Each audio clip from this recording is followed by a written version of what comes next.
Web Relatos Proféticos com o pastor Antônio Fábio. A paz do Senhor, meus amados irmãos, estamos aqui de volta com vocês para mais uma videoaula sobre escatologia bíblica. Dessa forma, ou dessa aula, nós iremos falar sobre o arrebatamento da igreja, né? Escatologia bíblica, um ponto de vista divino sobre o futuro da humanidade e o fim de todas as coisas. Deus abençoe a todos vocês, espero que vocês estejam gostando e dizendo a vocês que inscrevam-se em nosso canal no YouTube aí, né? Deus abençoe a todos vocês no nome do Senhor Jesus. Muito bem, nós vamos falar do Armagedon, né? Ou melhor dizendo, do arrebatamento da igreja, né? As eras eternas, né? Existe um calendário de Deus concernente ao futuro e tudo está dentro do propósito do Senhor Deus, né? Nós lemos aqui Isaías 46:10, ó, aqui diz a palavra do Senhor aqui, que desde o princípio anuncio o que há de acontecer, e desde a antiguidade as coisas que ainda não sucederam, que digo, o meu conselho permanecerá de pé, farei toda a minha vontade. Isto, irmãos, é o ponto de vista de Deus. Isso é Deus falando. E Deus é aquele que conhece realmente o futuro de todas as coisas. Então, nós vamos abordar a partir desta aula o início, né? Exatamente, que nós queremos falar sobre o arrebatamento até as eras eternas. São estudos maravilhosos. Aqui tem o programa que iremos passar, que já abordamos na videoaula anterior, né? As 7 dispensações que já foi dada para vocês, o arrebatamento da igreja, o tribunal de Cristo, as bodas do Cordeiro, o estado intermediário dos mortos, justos e injustos, entre o arrebatamento da igreja e a manifestação pública de Cristo, o anticristo, sua manifestação e domínio, a doutrina bíblica da grande tribulação, Armagedon, a grande batalha, o julgamento das nações vivas, o milênio de Cristo na terra, a última revolta de Satanás, o juízo final, a renovação do céu e da terra e o estado e perfeito estado. Pois bem, iremos aqui enfocar a vocês, dizer a vocês que o objetivo também desse estudo bíblico é para a gente ficar meio que atento, porque muitas pessoas se interessam por esse assunto, né? Os videntes, né? Os astrólogos, os magos, os adivinhos, futurologos, profetas, enfim, uma camada de especuladores da nossa sociedade. Eles se preocupam, eles se interessam por essa questão de assunto concernente ao futuro. Por isso que nós queremos colocar aqui a base da Bíblia, a base da palavra. Você não pode ir com o que o vidente diz.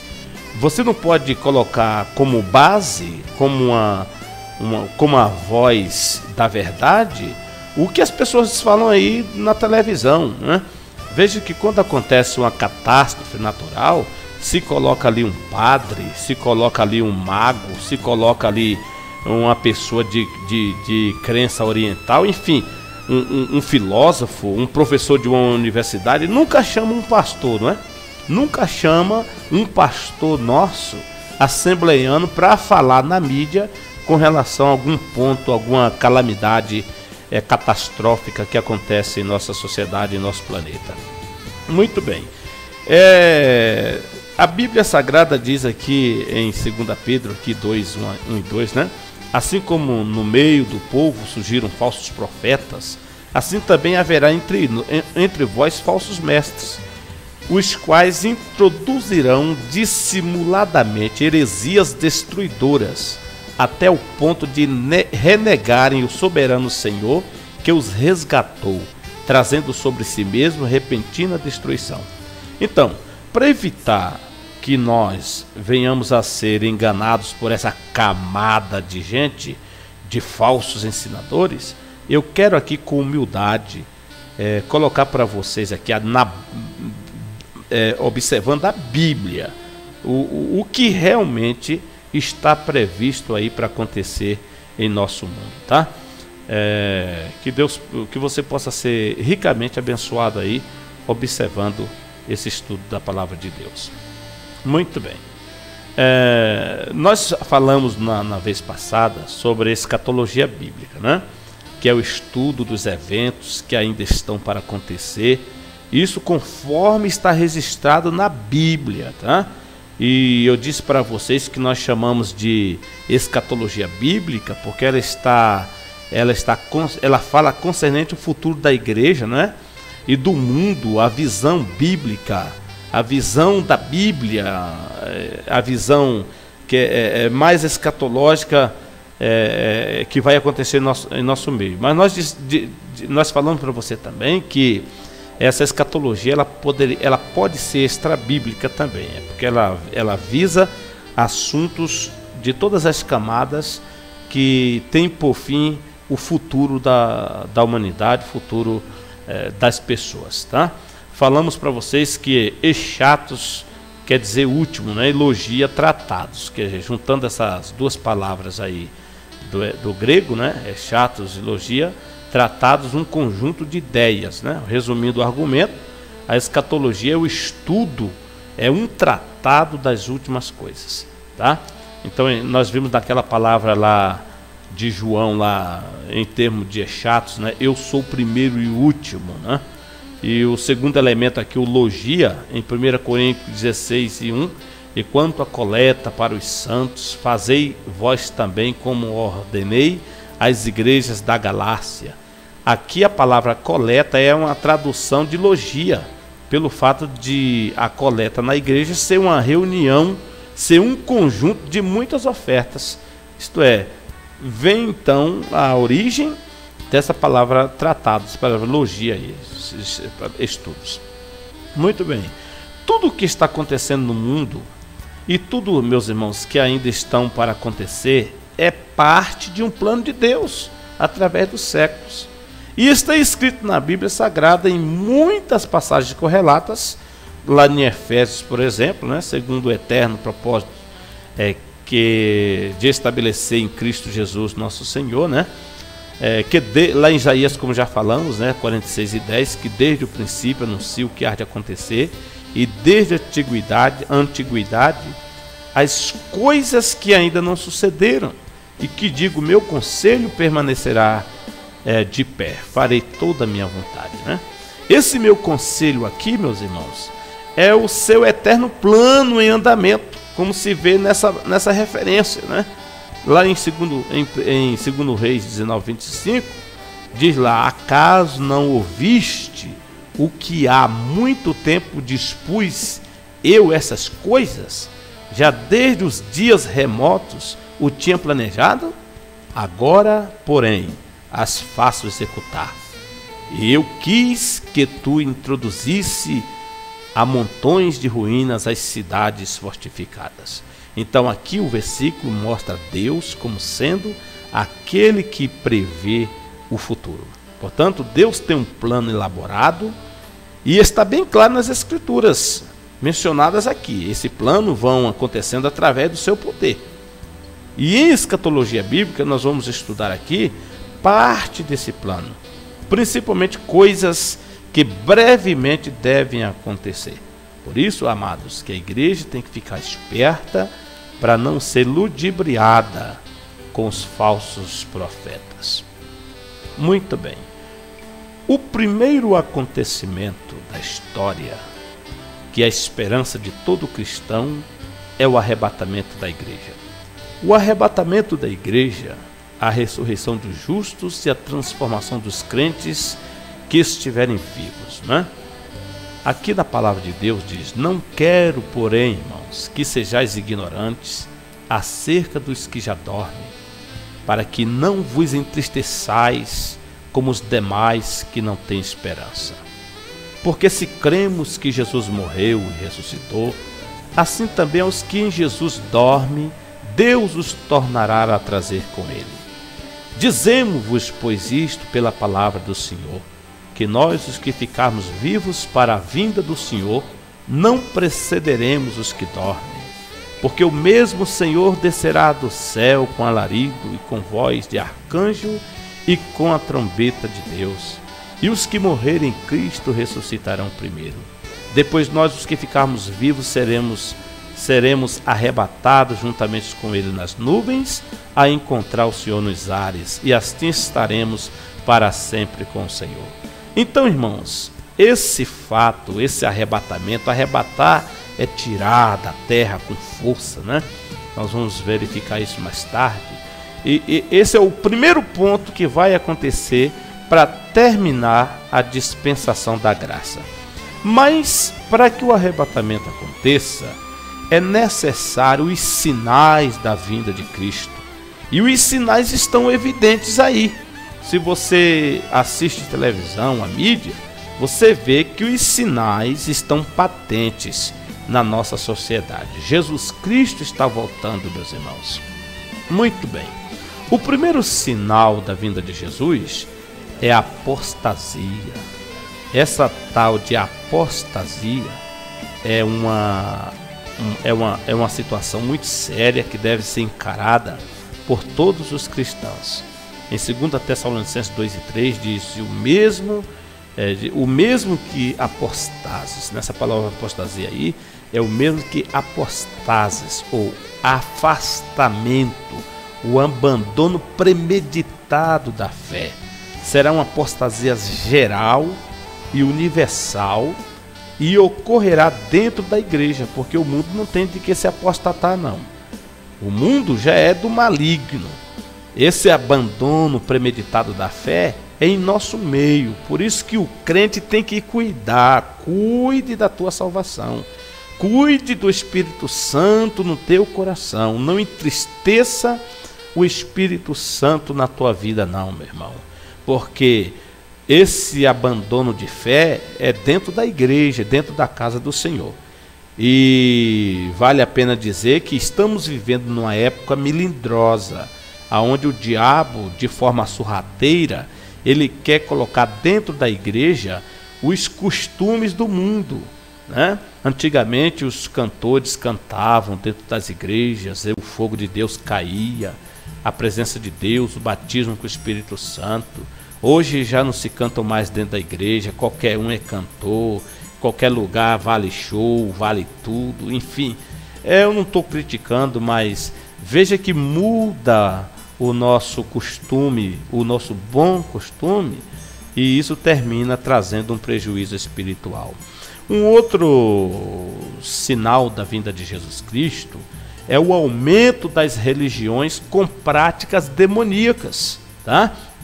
Com práticas demoníacas. Você vê ali um culto, mas um culto com práticas esquisitas. Você veja que esses tempos passou na mídia aí, pessoas cultuando a Deus, entre aspas, pegando em cobras e mordendo cobra mordendo o indivíduo ali, aquela coisa diabólica ali. E o que é isso aí?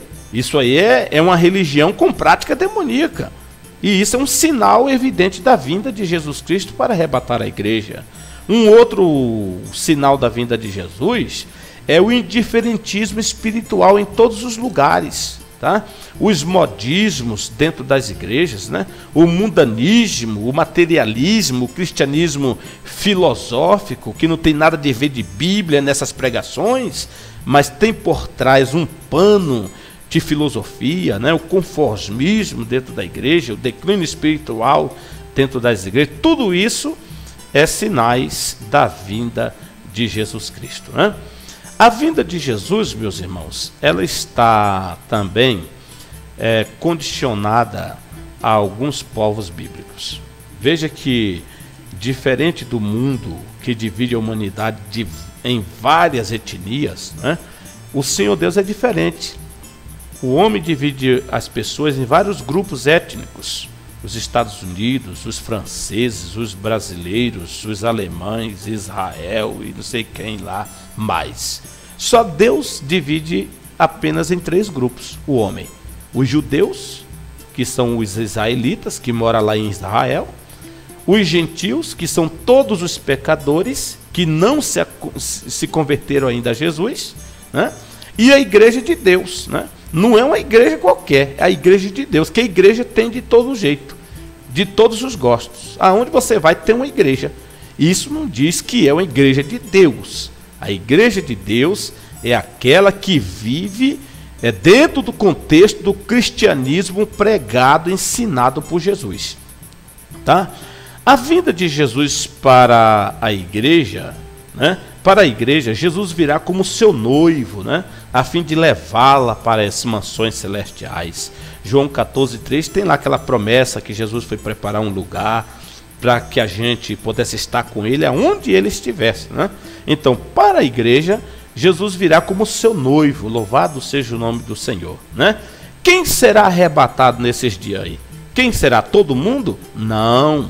Todos os cristãos de todos os séculos, de todos os tempos, se reunirão com o Senhor e partirão para o céu. Jesus virá com seus espíritos e ele ficará às nuvens, seus espíritos descerão, pegarão seus corpos, retornarão para o Senhor, né? E vão para o céu, né? A vinda de Jesus para com a igreja é assim, mas a vinda de Jesus para Israel é diferente. Jesus virá como seu Messias. Depois que Israel passar pela provação, mediante a grande tribulação, a angústia, o sofrimento, eles passarão por esses 7 anos de prova, sofrendo diante de todo mundo. Então Jesus virá para eles, né? Jesus virá com a igreja como seu Messias, o seu libertador. Bendito seja o nome do Senhor Jesus, né? E a vinda de Jesus com os povos gentios. Já para os gentios, Jesus virá como Reis dos reis e Senhor dos senhores, como juiz de toda a terra. Irá julgá-los com vara de ferro e com justiça. Irmãos, nós não queremos aqui dizer que o Senhor Jesus vai vir 3 vezes, não. Estamos dizendo que a vinda de Jesus está relacionada com esses 3 grupos de povos, com a igreja, com Israel e com o mundo. Então, Jesus, quando se manifestar para a igreja como noivo, né? Para Israel como seu Messias e para as nações em geral como o seu rei, né? Como o rei dos reis, que vai julgar através do milênio com vara de ferro. Muito bem, né? A certeza da vinda de Jesus. Por que afirmamos que Jesus vem? Porque temos certeza disso. Porque a Bíblia nos dá a certeza disto. Ele mesmo afirmou que voltaria à terra. João 14,3 e Apocalipse 22:20 diz: e quando eu for e vos preparar lugar, virei outra vez e vos levarei para mim mesmo, para que onde eu estiver, estejais vós também. Aquele que testifica estas coisas diz: certamente cedo venho. Amém. Ora vem, Senhor Jesus. Ora, se Jesus está dizendo que ele vem, porque ele vem, né? E ele mesmo está nos dando a certeza dessa verdade, né? Mas em Atos 1, versículo 10 e 11, os santos anjos de Deus também afirmam que Jesus voltará.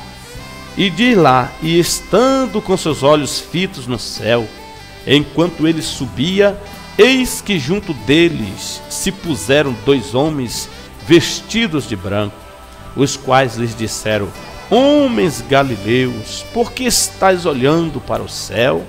Esse Jesus que dentre vós foi recebido em cima no céu, há de vir, assim como para o céu o vistes ir. Aqui é o testemunho de 2 anjos, e anjos não mentem. Anjos não podem mentir, os santos anjos de Deus não mentem. E eles estão afirmando aqui que Jesus Cristo vai voltar para arrebatar a igreja e para cumprir o propósito de Deus concernente ao futuro da humanidade. Os escritores da Bíblia, inspirados pelo Espírito Santo, afirmam que Jesus voltará, porque eu sei que o meu Redentor vive e que por fim se levantará sobre a terra. Quem falou isso? Foi Jó. Jó viveu em uma época remota. Um dos livros mais antigos da Bíblia é o livro de Jó. Ele está colocado ali antes do Salmo ali. Não quer dizer que ele viveu ali naquela época do exílio, não. Jó é o livro mais antigo da Bíblia. É bom dizer para você que a Bíblia, ela não está colecionada ali cronologicamente. Ela está ali colocada aproximadamente cada livro dentro do contexto em que viveram os seus escritores. Mas isso é um assunto para nós falarmos brevemente, se Deus permitir, em bibliologia. Muito bem, os escritores hebreus também afirmaram que Jesus vem. Os sinais que vão acontecendo de conformidade com as profecias bíblicas, né, atestam que Jesus vem.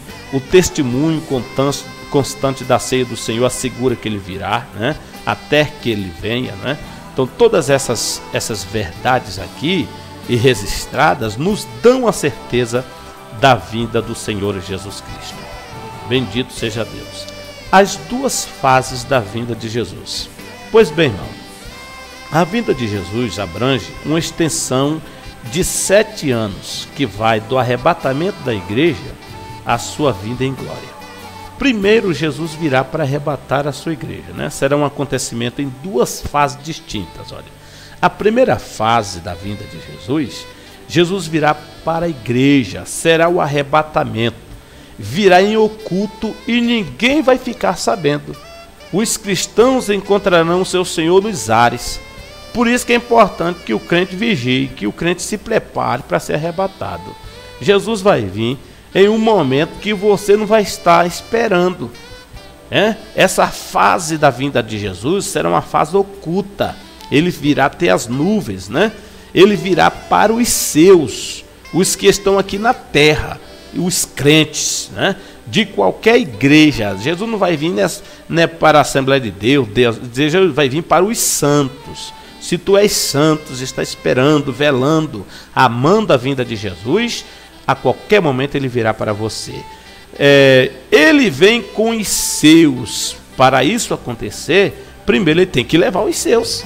Se Jesus vem na primeira fase para os seus, para arrebatar, na segunda fase ele virá com os seus. E para ele vir com, é preciso que primeiro ele leve para o céu, né? Ele vem até as nuvens para os seus, dos ares levará os seus para os céus, né? Será num abrir e fechar de olhos, tá? E virá para os que aguardam a salvação. Ele virá nessa época e pisará no Monte das Oliveiras. Aqui já é a segunda vinda, né? Ele virá com os seus, quando ele vai tocar no Monte das Oliveiras, 7 anos depois do arrebatamento. Ele será visto por todos, né? Vem com os seus, olha. Será lento e não como piscar de olhos, né? E virá para castigar os ímpios. Será lento. O arrebatamento é um piscar de olho. A manifestação pública será de uma forma lenta e que todas as nações irão ver, né? As igrejas nas bodas do Cordeiro, você vê o arrebatamento, né? A volta pessoal de Cristo com a igreja. O arrebatamento é um mistério, as duas fases da vinda de Jesus em Tito 2 e 3, né? Aguardando a bendita esperança, arrebatamento e a manifestação da glória do nosso Deus e Salvador Jesus Cristo. Aqui já é a revelação pública. Veja que Tito mostra aí essas duas fases bem claras, tá? Bendita esperança é o arrebatamento, e a manifestação da glória é a parousia, é a manifestação de Cristo em glória com a igreja. Então fica claro que a primeira fase aqui é a bendita esperança e a segunda fase é a manifestação da glória do nosso Deus, tá? Na segunda fase da vinda de Jesus, meus irmãos, Jesus virá do céu com a igreja, 7 anos depois de arrebatada. Será uma manifestação pública. Ele será visto por Israel e as demais nações. todos os santos, isto é, todos os crentes, como os anjos, acompanharão ao Senhor em sua vinda em glória, né? E todas as nações da terra verão, evidentemente através do meio de comunicação, que hoje é uma coisa bem comum em nosso meio, né? Entre o arrebatamento e a revelação pública de Jesus, haverá um período de 7 anos. E na terra haverá grande tribulação. Será a semana de anos mencionada em Daniel 9:27, né?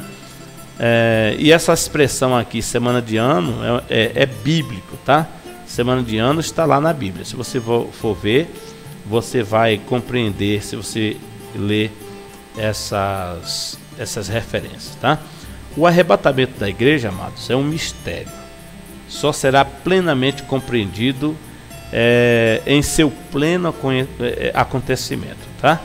Diz a Bíblia: e assim somos também considerados como falsas testemunhas de Deus, pois testificamos de Deus que ressuscitou a Cristo, ao qual, porém, não ressuscitou, se na verdade os mortos não ressuscitam. Paulo está dando aqui um ensinamento para a igreja, porque tinha os especuladores da época que queriam criarem as suas doutrinas e de qualquer maneira. Então houve uma confusão com relação aos mortos, à ressurreição, etc. E Paulo coloca em evidência que a vinda de Jesus é um mistério. Se é um mistério, não me cabe a mim colocar um ponto de vista dizendo que isso é o que vai acontecer. Mas nós temos que falar aquilo que a Bíblia revela. Se é um mistério, então vamos esperar o dia do arrebatamento, que nós vamos compreender na prática. Bendito seja o nome do Senhor. Na segunda fase, a população dessa terra, irmão, estará bastante dizimada. Israel também estará muito diminuída, a sua população. Restarão somente os remanescentes, né? A Bíblia diz em Jeremias 50:20, né? E acontecerá naquele dia que procurarei destruir todas as nações que vierem contra Jerusalém. Naqueles dias e naquele tempo, diz o Senhor, buscar-se-á a maldade de Israel e não será achada, e os pecados de Judá, mas não se acharão, porque perdoarei os remanescentes que eu deixar.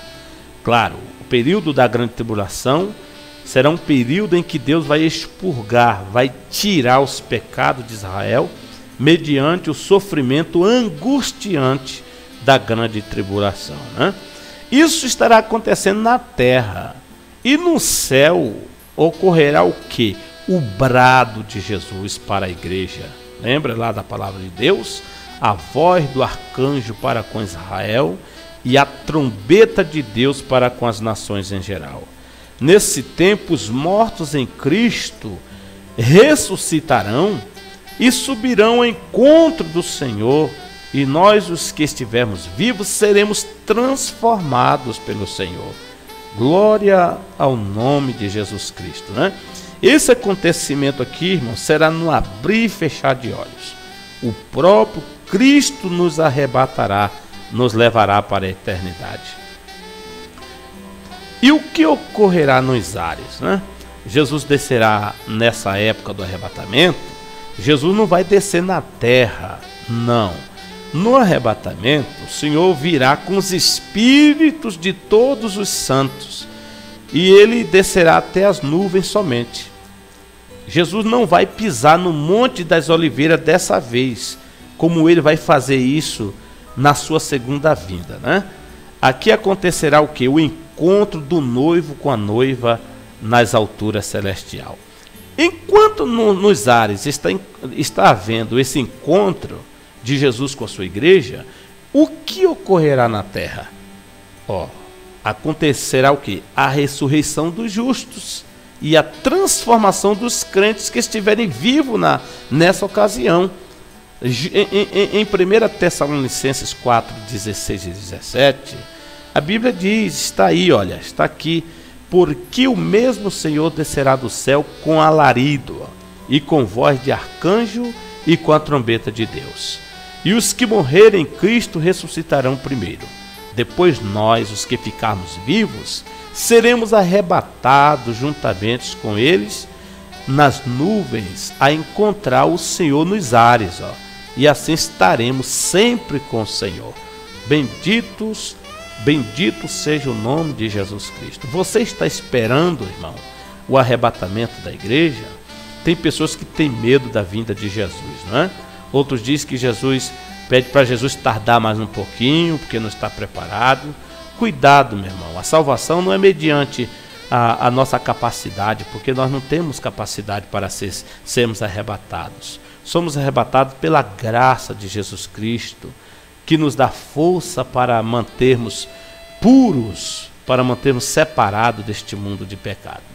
Esse milagre da ressurreição e da transformação dos justos, ele é chamado na Bíblia de redenção do corpo, né?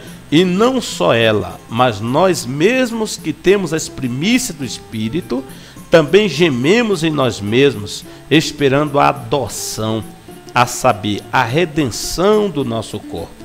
Veja que Jesus te batizou com o Espírito Santo. Você tem o Espírito Santo na tua vida. Com que propósito você tem o Espírito Santo? Veja que o Espírito Santo não é da terra, é do céu, mas ele está na terra, está com você. Então, isto é o que? É uma verdade incontestável de que o Espírito Santo voltará para o seu lugar de origem e não vai sozinho, ele vai levar você, porque você é a casa dele. Louvado seja o nome do Senhor. Essa ressurreição, graças a Deus, já começou com Cristo. Jesus, as primícias, né? O arrebatamento será a continuação, né, da primeira ressurreição, que será concluída em Apocalipse capítulo 20, verso 4, tá? 1 Coríntios 15 e o versículo 23. Então, Jesus, as primícias. Jesus já ressuscitou e milhares de santos com ele. Glória a Deus, porque a nossa ressurreição já começou. Espere mais um pouquinho. Não entregue a tua carteira de membro. Não desista da tua fé. O chamado dia de Cristo está relacionado com a igreja, né? Que vai do arrebatamento à revelação. Esse dia de Cristo está aí e é chamado dia do Senhor, né? Dia do Senhor, e tem a ver com julgamento também. A igreja será arrebatada antes da grande tribulação, que é chamada na Bíblia de ira futura. Por isso que nós vamos ver mais tarde que a igreja do Senhor, ela não vai passar pela grande tribulação.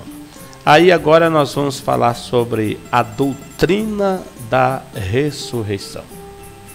Se estamos falando aqui sobre o arrebatamento, então é importante que a gente fale um pouquinho sobre a ressurreição, os justos e os injustos. Por quê?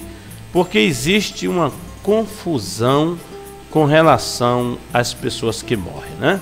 Os que morrem agora nunca deixam de existir, porque eles reaparecerão para serem julgados, né? Por quê? Se eles vão reaparecer no juízo final, é porque eles existem em algum lugar. E tem certas doutrinas aí espúrias, completamente errada com respeito aos mortos. Vamos aqui a um ponto de vista com relação a essa questão dos mortos, dos justos, né, dos santos e dos pecadores também. Pois bem, meus irmãos, a doutrina da recriação é uma farsa diabólica. E a ressurreição só pode ser de alguém que já morreu. Então existe uma doutrina aí que diz que o homem será recriado. Ora, se fosse recriação, toda a nossa esperança estaria perdida. Então não adianta você fazer, trabalhar, esperar Jesus, se você vai morrer, vai virar em nada e vai vir um outro ser, uma outra coisa em seu lugar. Se os que saíssem das sepulturas fossem recriados, seriam indivíduos diferentes daqueles que praticaram boas obras, e seriam indivíduos neutros das recompensas, e isso é um absurdo. Se nós vamos falecer um dia, as nossas obras vão acompanhar. Por isso, cuidado com essas doutrinas, tá? A princípio, meus irmãos, há na Bíblia duas ressurreições, tá? A ressurreição dos justos, que são os crentes salvos em Jesus Cristo, né? E a ressurreição dos injustos, que são os ímpios que rejeitaram o Filho de Deus. Se você rejeitou Cristo, você vai ressuscitar para a condenação eterna. Se você aceitou Cristo Jesus na tua vida, você vai ressuscitar para a salvação eterna. Então nós temos aqui dois grupos de ressurreições, a dos perdidos e a dos salvos, tá? A expressão bíblica dentre os mortos indica que somente os salvos em Cristo ressurgirão e os ímpios continuarão sepultados. Essa ressurreição haverá aí um período de tempo entre um e os outros, né? Será um período de tempo de 1000 anos. A igreja vai ser ressuscitada e os ímpios vai ficar lá na sepultura. Num juízo final, depois do milênio, aí sim eles serão ressuscitados para serem condenados ao lago de fogo. Então, irmãos, essa expressão aqui, dentre os mortos, indica isso, que somente os salvos vão ouvir a voz do Senhor e vai subir, os outros vai ficar lá sepultado. Lembra de Lázaro? Quando Jesus chegou no túmulo, o que Jesus falou? Lázaro, sai para fora. Só saiu Lázaro. Se Jesus dissesse assim, mortos deste cemitério, saiam para fora, não ia ficar nenhum morto ali. Mas Jesus fez uma distinção ali. Sai Lázaro, os demais ficam. Amém? Há 3 distintos grupos de ressuscitados na primeira ressurreição. Então, a primeira ressurreição, você pode dividir ela aí em 3 etapas. O primeiro grupo, meus irmãos, são as primícias da primeira ressurreição. Cristo e os que ressuscitaram com ele quando ele venceu a morte, no domingo da ressurreição. Lembra que Jesus ressuscitou e com ele muitos corpos de santos ressuscitaram? Esse dia aí, você pode colocar aí como a primeira etapa da primeira ressurreição. Jesus Cristo, que foi o primeiro, a primícia, né? A festa das primícias é uma tipologia disso lá no Velho Testamento, onde eles moviam molho, né? Ali é uma festa que diz que Jesus não ressuscitaria sozinho. Molho fala de coletividade. Um molho é movido perante o Senhor e fala de coletividade, de um grupo, o que se cumpriu quando Jesus ressuscitou com seus santos. Então cumpriu o que? A festa das primícias no Velho Testamento. Levítico 23, 10 a 12, você vai ler e vai compreender essa verdade aí. Aí vem o que? A segunda etapa da primeira ressurreição. O segundo grupo de ressuscitados. A colheita geral da ressurreição. Que serão os que irão ressuscitar no momento do arrebatamento da igreja. Isto é, todos os mortos salvos desde Adão. Esse grupo, esse segundo grupo aí, você que porventura estivermos na sepultura nesse dia, nós vamos ressuscitar. Isso aí é o arrebatamento da igreja. E o terceiro grupo da primeira ressurreição, que é chamado os rabiscos da colheita. Levítico 23 e 22. São todos os salvos martirizados durante a grande tribulação, os quais ressurgirão logo antes do milênio. Então, Jesus vai vir para arrebatar a igreja, muitos vão ficar aí. Esses que vão ficar aí vão morrer. O anticristo não vai aceitar outra religião, então eles vão morrer. Então, essas pessoas que vão morrer no período da grande tribulação, no final lá, quando Jesus voltar, eles vão ressuscitarem para ingressar no milênio com seu Salvador. Então, esse terceiro grupo de pessoas, na escatologia bíblica, está na terceira parte, no terceiro grupo dos ressuscitados da primeira ressurreição, que é chamado os rabiscos da colheita. Amém? Está entendendo até aqui?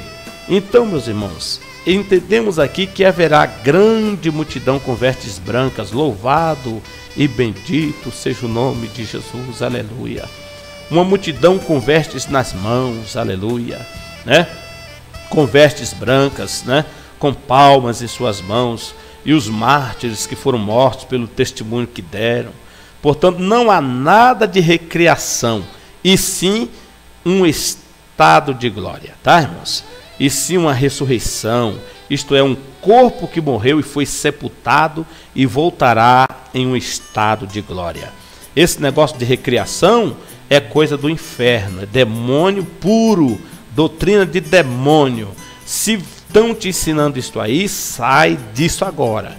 Sai mesmo, sai fora e abrace a salvação em Jesus Cristo, que é a nossa única esperança, tá?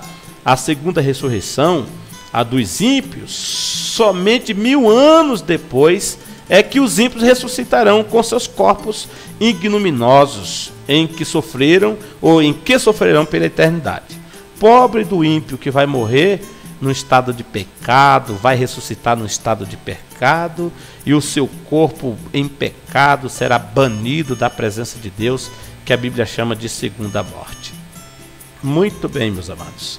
Vamos mais um pouquinho avante, tenha paciência, o estudo é meio longo mesmo. Vamos aqui agora sobre os propósitos da vinda de Jesus Cristo.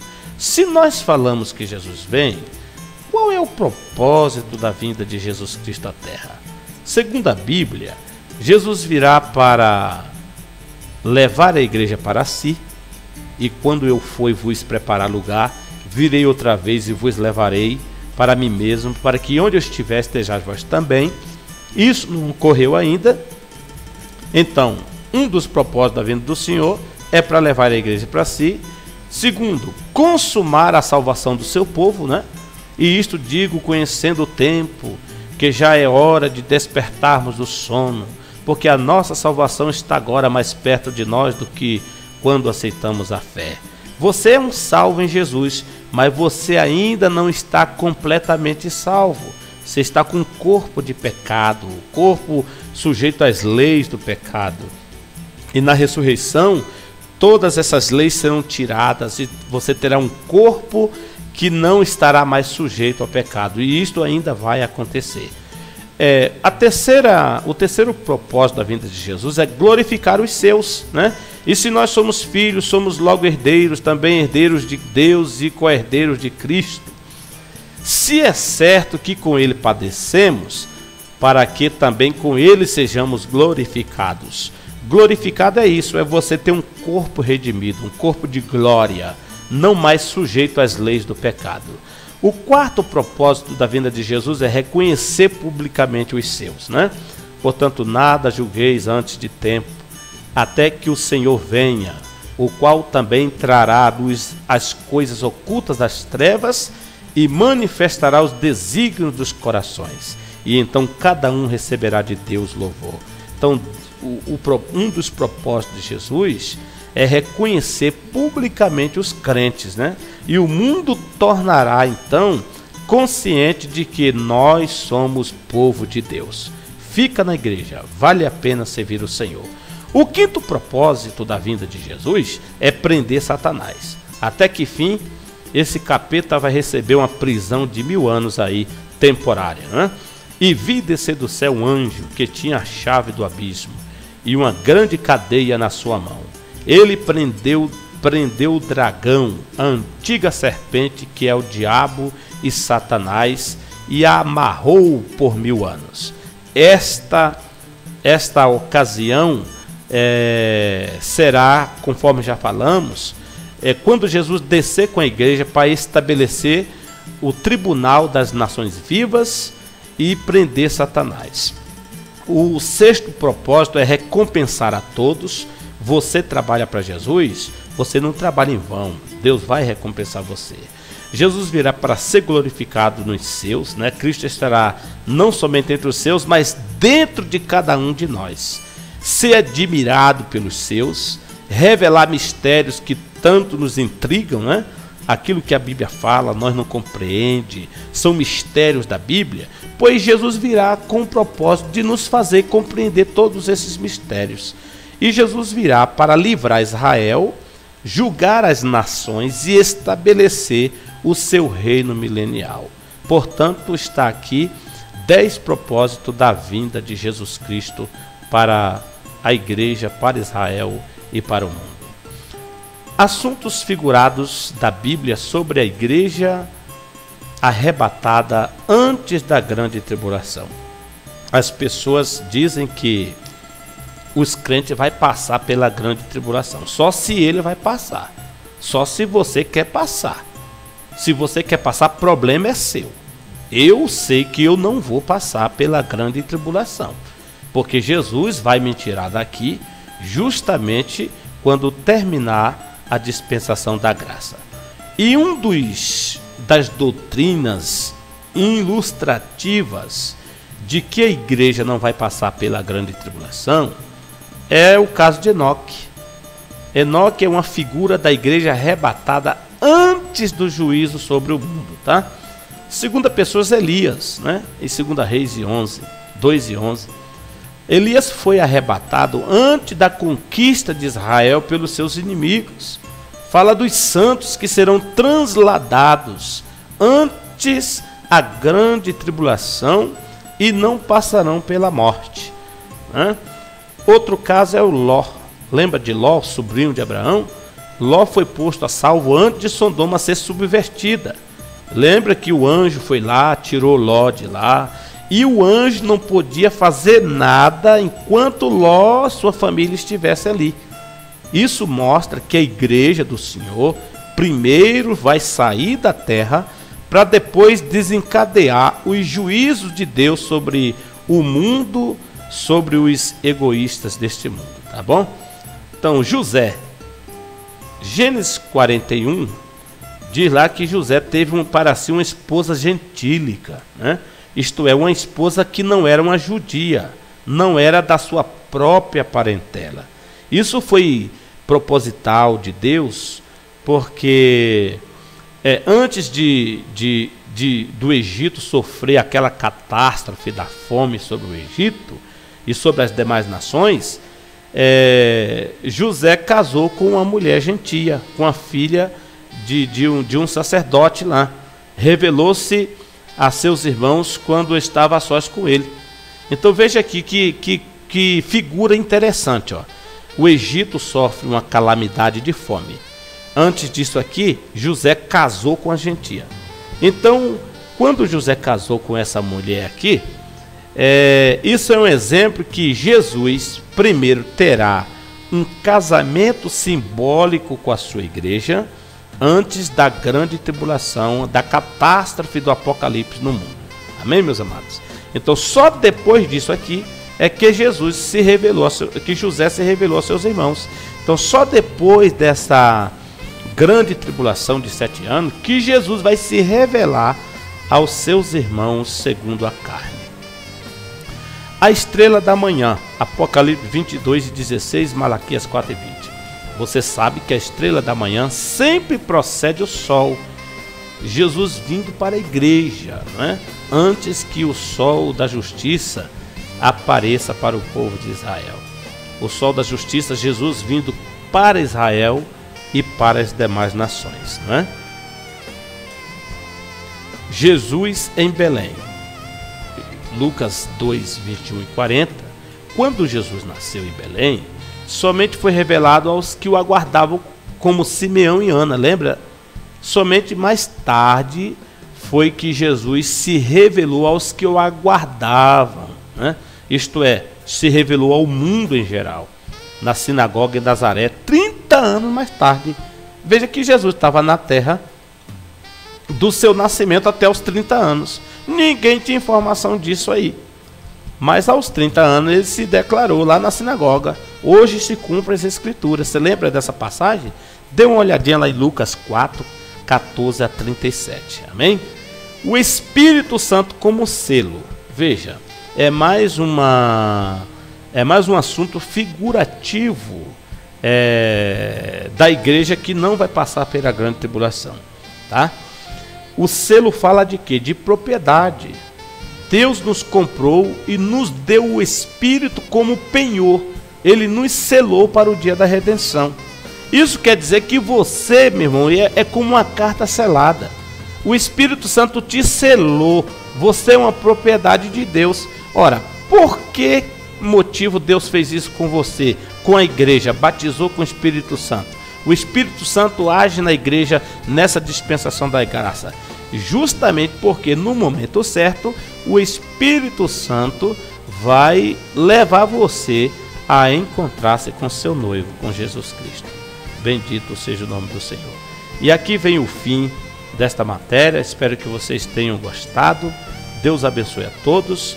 Eu peço que não deixe de se inscrever aí em nosso canal no YouTube. Faça sua pergunta, aquilo que você gostaria de saber. Deus abençoe, enfim, em nome de Jesus Cristo. Pastor Antônio Fábio com seu canal Web Relatos Proféticos. Amém?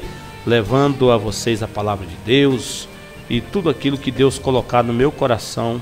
Quero que Deus me ajude a contribuir com a fé de todos. Deus abençoe em nome de Jesus Cristo.